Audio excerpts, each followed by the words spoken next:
Welcome back everybody. Now, along with all the speculation as to who Snoke might be and all the theories surrounding his origin, another interesting question I'd like answered, eventually, is what's Snoke's endgame? What does he want? What motivates him? What gets him up in the morning? Is it just vengeance and a lust for power? Because that's been done before, right? Even in his own twisted way, are Snoke's motivations noble somehow? Does he have some kind of warped view on what might be right? Does he feel that what he's doing is necessary to bring peace and order? Or is he just your typical nefarious run-of-the-mill villain? Now, we won't get a lot of answers about Snoke in The Last Jedi. We'll get more of the Supreme Leader, but the focus is on Rey and Kylo Ren, of course. So once again, let's look at the most recent interview Andy Serkis gave to Entertainment Weekly and see if we can piece anything together. This time you get to see him as in his real presence, says Serkis, who plays the towering Snoke via performance capture. In the previous movie, we saw him as this huge hologram and telepresence, and you get to meet him in the flesh this time. Serkis describes a cruel master, a 9-foot tall alien humanoid who disparages and dominates his two lieutenants, Kylo Ren and General Hux. He's a predator who identifies weakness and exploits it, drawing the young and promising to his side with promises of power, then using and discarding his proteges when they are no longer of use. So first of all, Snoke was rumored to be 7 foot tall. So unless it's a slip up by Andy Serkis, they've made him even taller. Of course, Snoke could be growing, radiation poisoning. Maybe this is just to make him even more imposing. And Snoke is a predator who exploits young talent.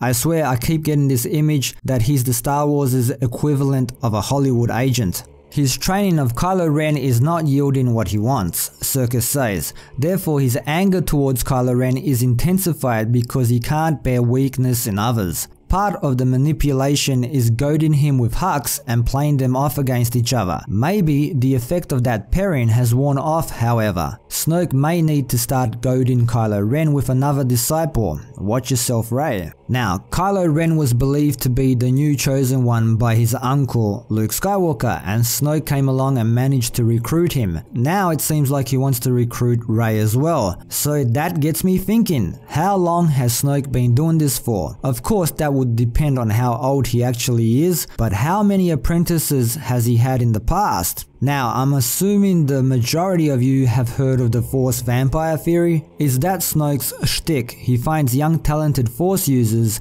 and much like the witch from Hansel and Gretel who fed her prisoners before she ate them, he nurtures their talents, and when he feels they're ripe, he sucks them dry, prolonging his life?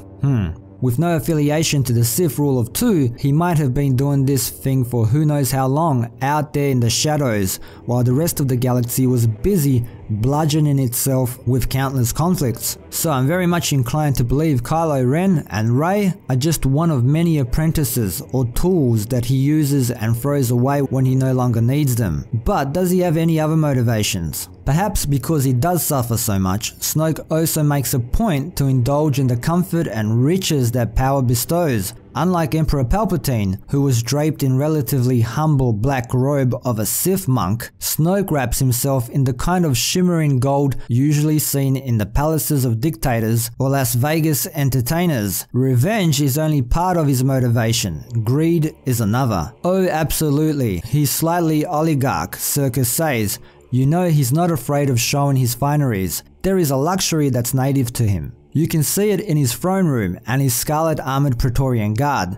The way that his court is presented, he's very totalitarian in that way and flamboyant, Serkis says. He enjoys that theatricality, I think. So, in the end, Snoke seems to be just another villain interested in power, motivated by greed, and seeking vengeance. Now, there could be more to it than that, but to get Andy Serkis to portray the character to the best of his abilities, if not his backstory, they had to tell him what motivates Snoke. And these are the things Andy Serkis felt he could share with us, for the time being of course. So there you have it peoples, what do you guys think? How many apprentices has Snoke had in the past? Does Kylo Ren realize he's about to be replaced? Or maybe Snoke wants to keep both Kylo and Rey around? Who knows? Leave your thoughts down below. If you want to stay updated with this channel, hit that notification bell. Thanks for dropping by and for your continued support. Don't forget to like, share, sub and all that good stuff. And until next time, see yous.